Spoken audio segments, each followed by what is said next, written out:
I'm sure you've all noticed the beautiful flowers at weddings, how they lend a magical touch. You may have noticed most of these flowers are custom made for the occasion, right from the bridal bouquet to the elaborate decor.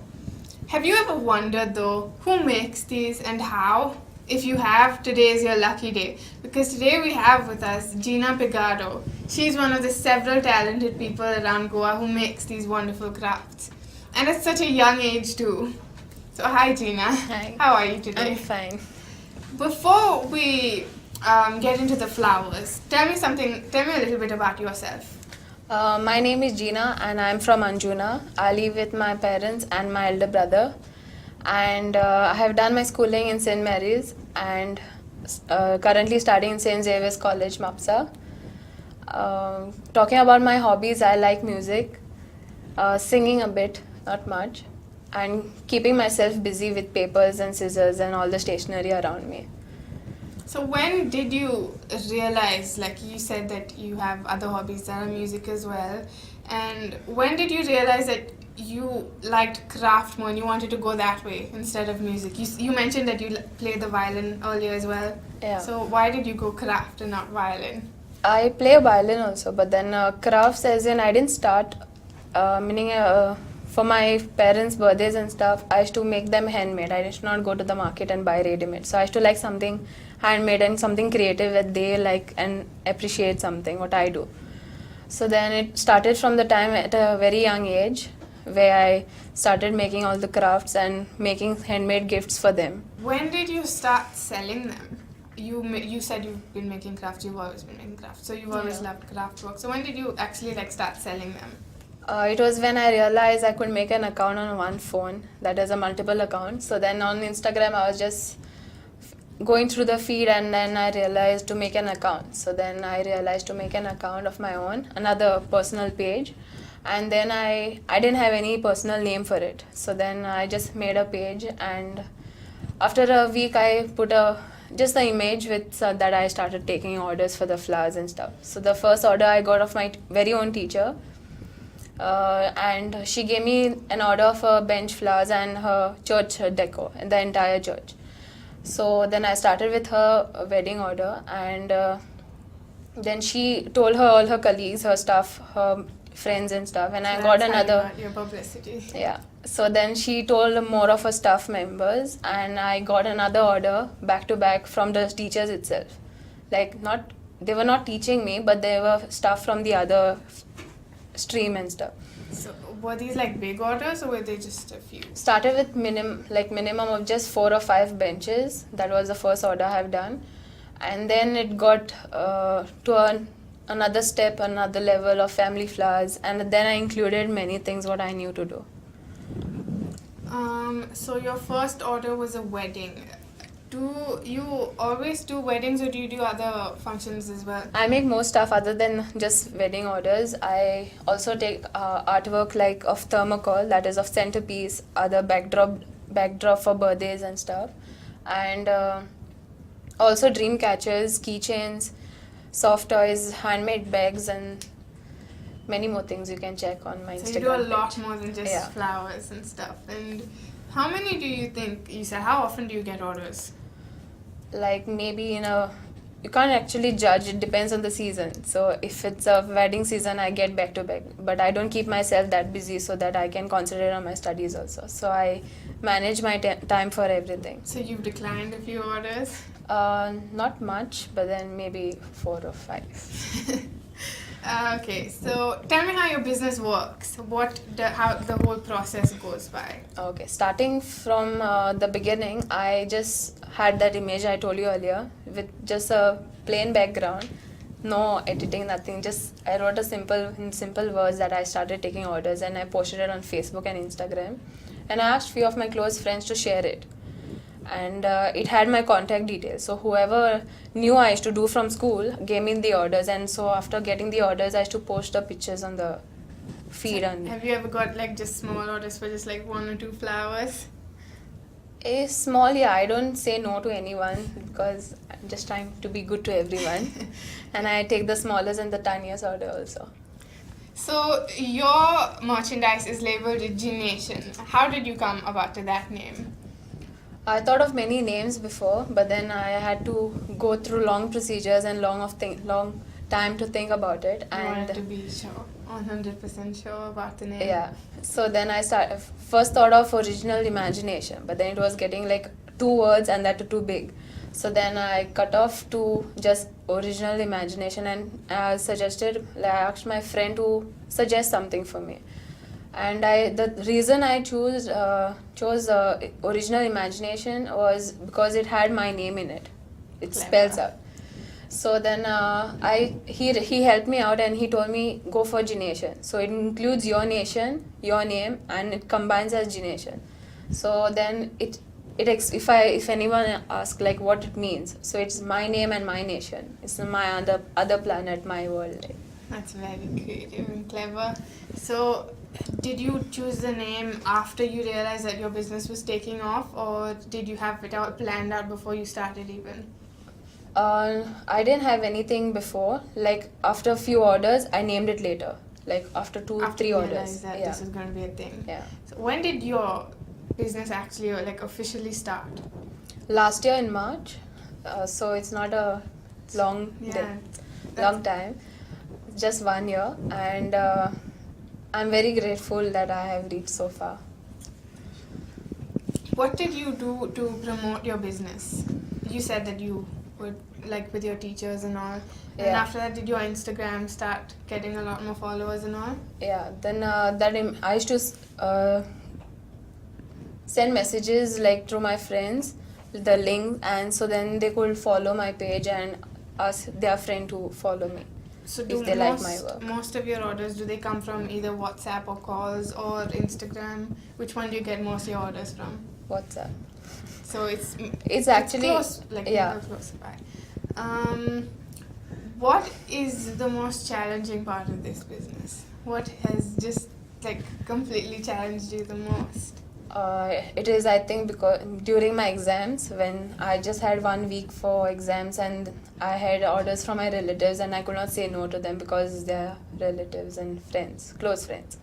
So then that was very challenging for me because I had to manage my time for studies as well as for my orders. So then I had to sit down, make a timetable, schedule my times, and I had to work out like that. So it's just like for athletes how they have to juggle their sports and Yeah. school. So it was actually like a pretty serious thing then what you started.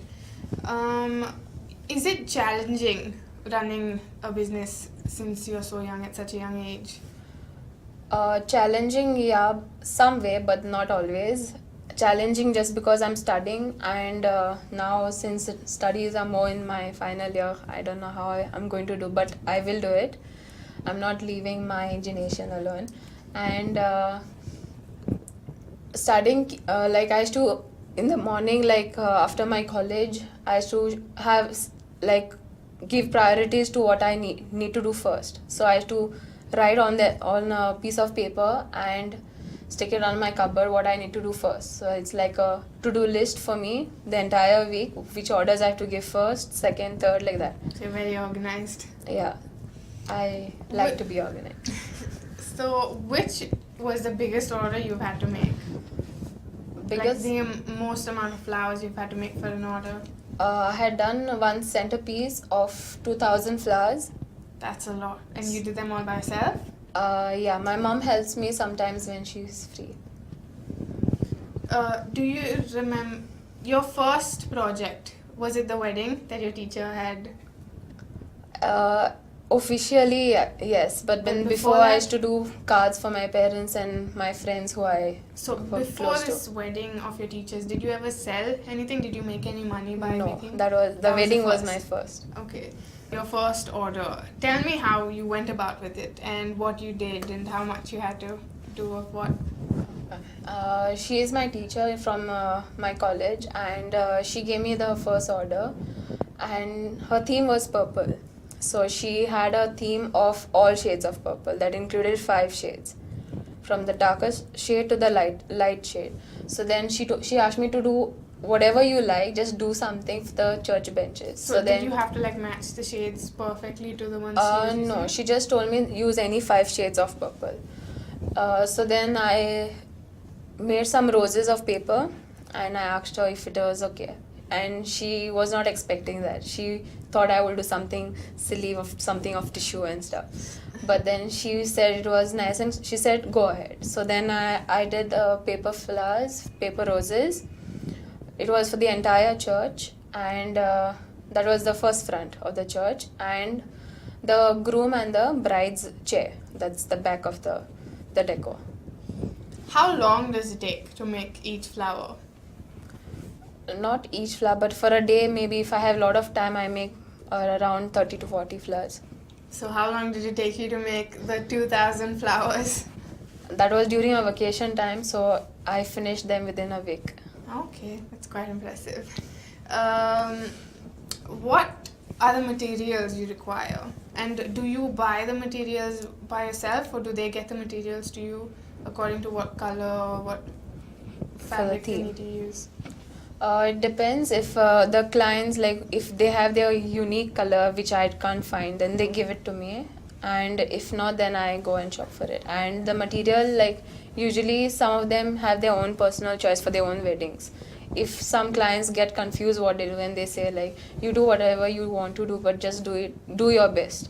So then I go for cloth most of the time, and I ask them if they are comfortable with cloth, paper, or what other material. The way you say that most of them say like do whatever you can, do they have like a backup plan?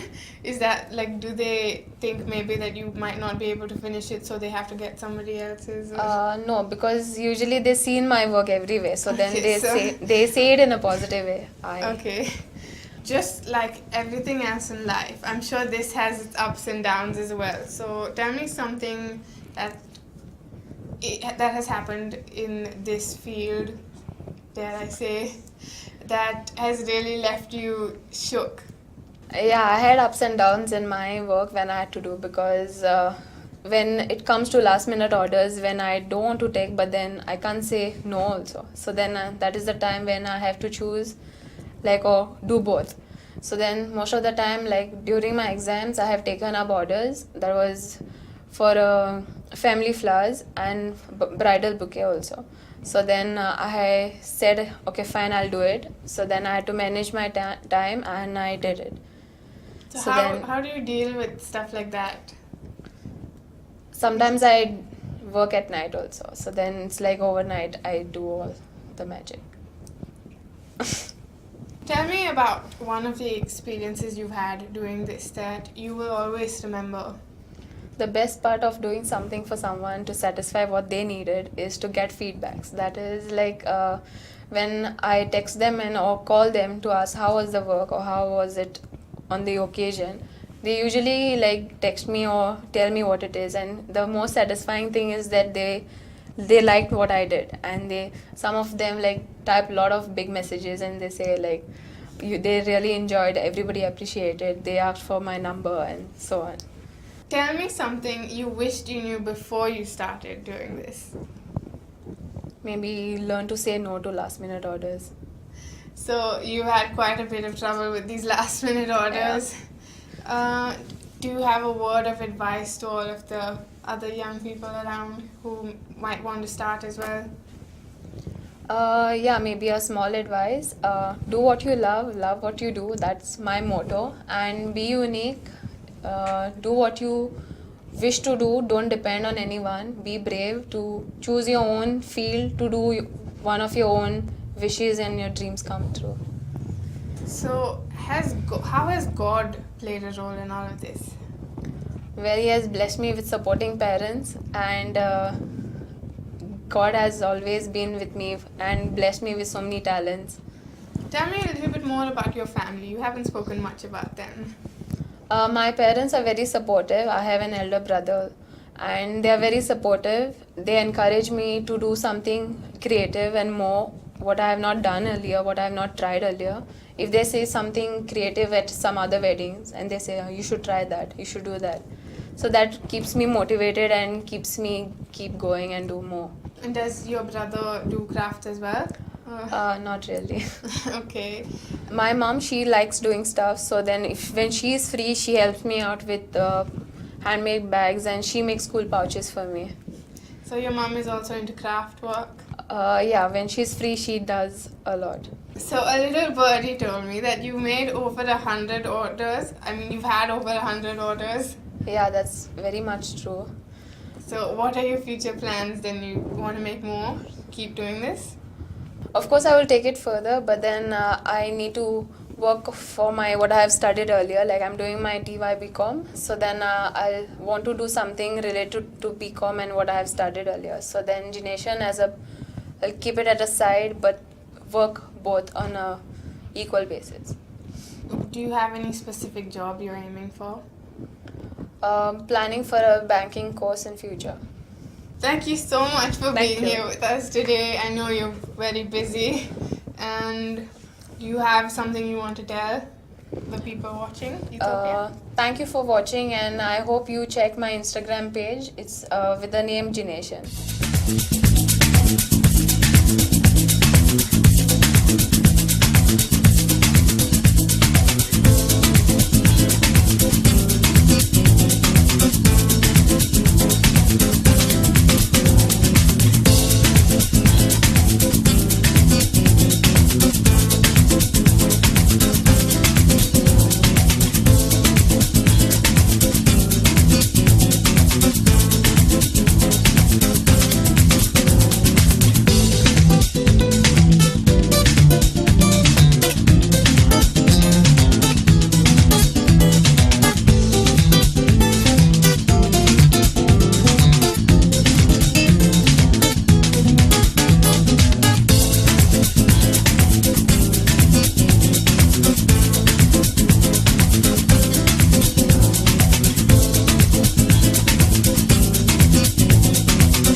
Thank you so much for watching Youthopia. And if there's anything you can take away from this interview, is that if you are dedicated and hardworking enough, you can end up turning your hobby into a business, and that could end up funding your college education. Who knows? And keep an eye out for our next episode of Youthopia.